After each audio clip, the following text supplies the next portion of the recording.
And there I was, standing in the middle of a busy New York cafe, my heart racing, feeling like a complete stranger even though I had studied English for years.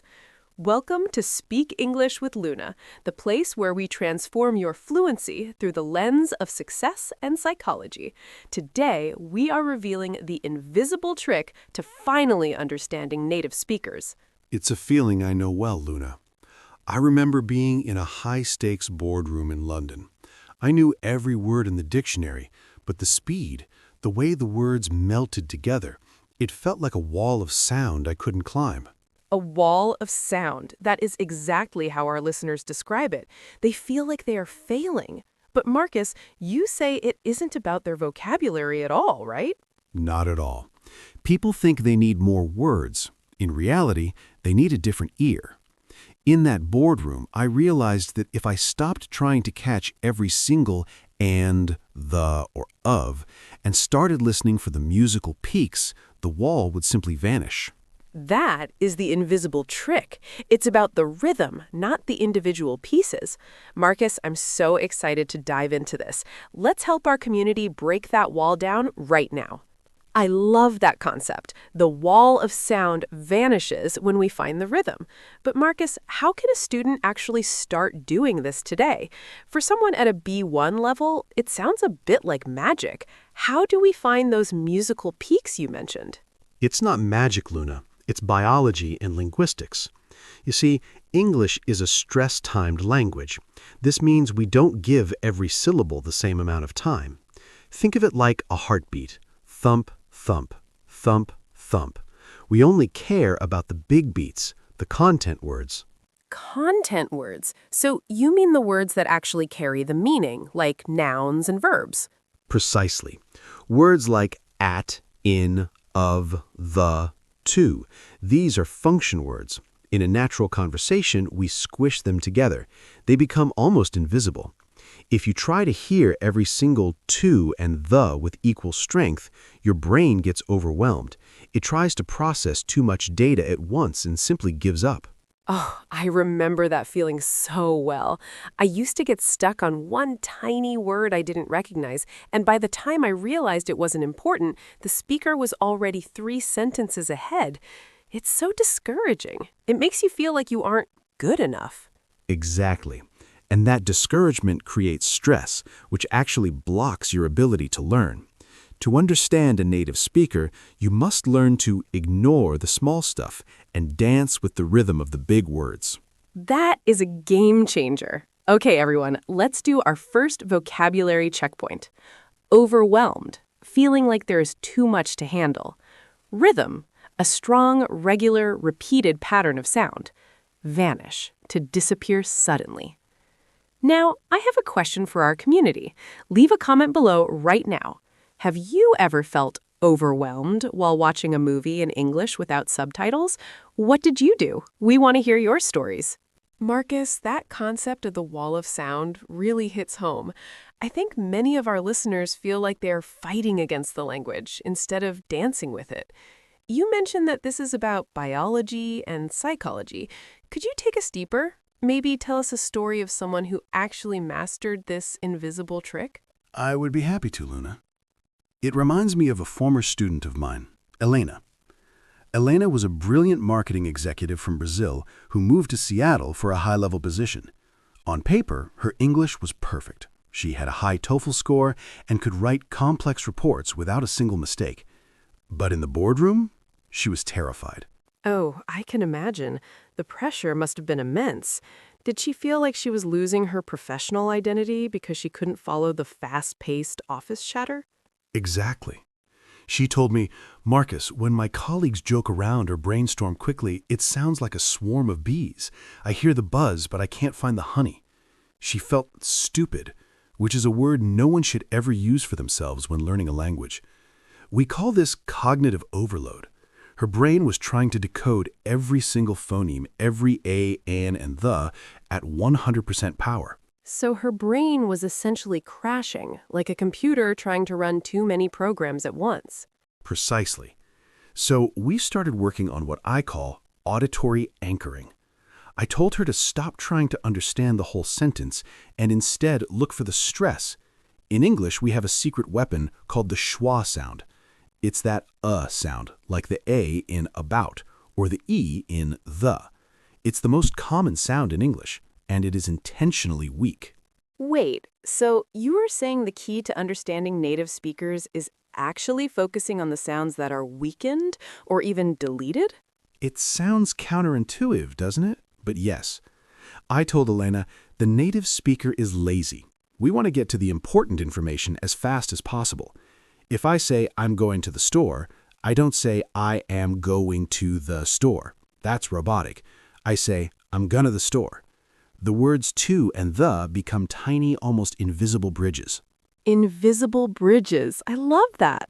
So Alina had to learn to stop looking at the bridges and start looking at the islands, the big, stressed words, going and store. Exactly. We practiced a psychological technique called selective attention. In a crowded room, your brain can tune out the background noise to hear your name being called. That's the cocktail party effect. I taught Elena to apply that to English rhythm. We spent weeks just listening to podcasts, not to understand the story, but just to tap her finger on the table every time she heard a stressed word. That's brilliant. It's like training your ear to find the heartbeat of the sentence. How did that change things for her in those high-pressure meetings? It was a complete transformation. About a month later, she came to me with tears in her eyes, but happy tears. She said, "Marcus, I was in a meeting today, and for the first time, I didn't feel like I was drowning. I realized I didn't need to hear every word to understand the message. I caught the anchors, and my brain filled in the rest automatically." She stopped being a translator and started being a listener. That is so powerful. I think many of us are perfectionists. We feel like if we miss 10% of the words, we have failed. But you're saying that 10%, those function words, are often designed to be missed. Exactly, Luna. Perfectionism is the enemy of fluency. When you accept that English is a reductive language, meaning we reduce the unimportant sounds to emphasize the important ones, you give yourself permission to relax. And when you relax, your affective filter goes down. This is a psychological term for the emotional barrier that prevents learning. When Elena stopped worrying about the schwa sounds, her brain finally had the space to understand the actual meaning. This is a huge shift in perspective for our B2 learners. It's not about working harder, it's about listening smarter. It's about recognizing that the speed of native speakers isn't actually speed, it's just the compression of the bridges. Now, Marcus, this is making so much sense. It's like we've been trying to read a book by looking at the blank spaces between the words instead of the letters themselves. That is a perfect metaphor, Luna. Once you see the patterns, you can't unsee them. You realize that the music of English tells you more than the dictionary ever could. Elena didn't just improve her English, she regained her confidence. She realized she wasn't less than her colleagues, she was just tuned to the wrong frequency. Tuned to the wrong frequency. Wow.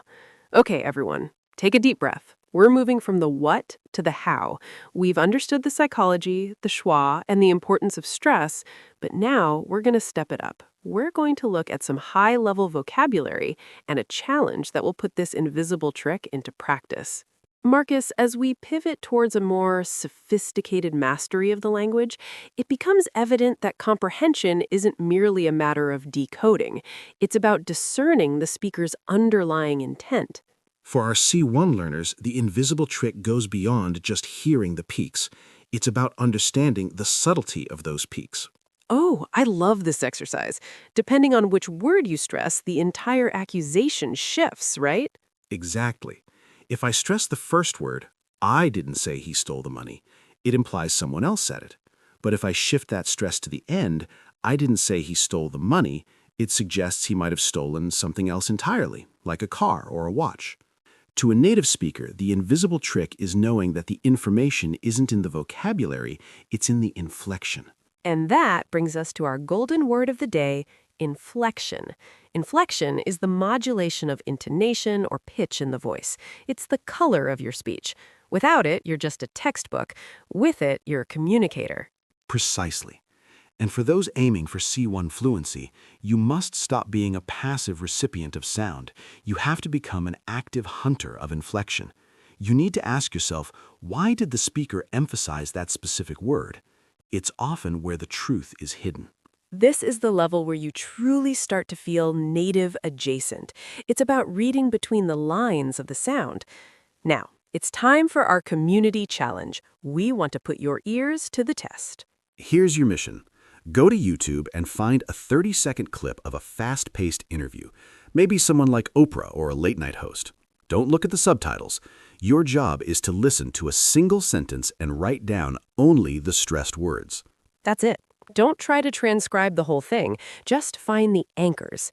Then come back to this podcast or our community page and share that sentence with the stressed words in all caps. For example, I love the way she handles the conversation. This exercise will deconstruct that wall of sound once and for all. You'll realize that even in the most complex C1 level discourse, the invisible trick remains the same. Follow the heartbeat, and the meaning will follow you. It's time for our high-speed word tour. Let's lock in these 5 essential terms from today's episode to ensure they stick in your long-term memory. Marcus, are you ready? Ready, Luna? Let's start with overwhelmed. That's the feeling of having too much to process at once. Example, don't feel overwhelmed if you miss a few small words. It's part of the process. Exactly. Next is the schwa, our favorite lazy sound, that neutral that makes English flow.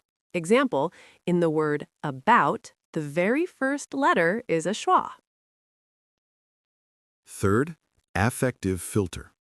The emotional wall that blocks learning when you're nervous or stressed. Example, relaxing helps lower your affective filter so you can hear clearly. Fourth, inflection, the music and pitch of your voice that signals intent. Example, a change in inflection can turn a simple statement into a sarcastic joke. Finally, anchors. The heavy, stressed words that carry the primary meaning. Example, if you catch the anchors, the rest of the sentence will click into place automatically. Perfect. That is our word tour. Use these terms this week and you'll master the invisible trick in no time. Wow, Marcus, what an enlightening session. I feel like that wall of sound is finally crumbling for our listeners. Thank you so much for sharing your wisdom with us today. It was truly a pleasure, Luna. Just remember, everyone, fluency isn't about perfection. It's about connection. Stop fighting the words and start feeling the music. You are doing much better than you think you are. I love that. Connection over perfection. Thank you all for joining us on Speak English with Luna. If this invisible trick changed your perspective, hit the subscribe button and share this episode with a friend who's struggling with the native speed. Keep practicing, stay curious, and we will see you in the next episode. Bye for now.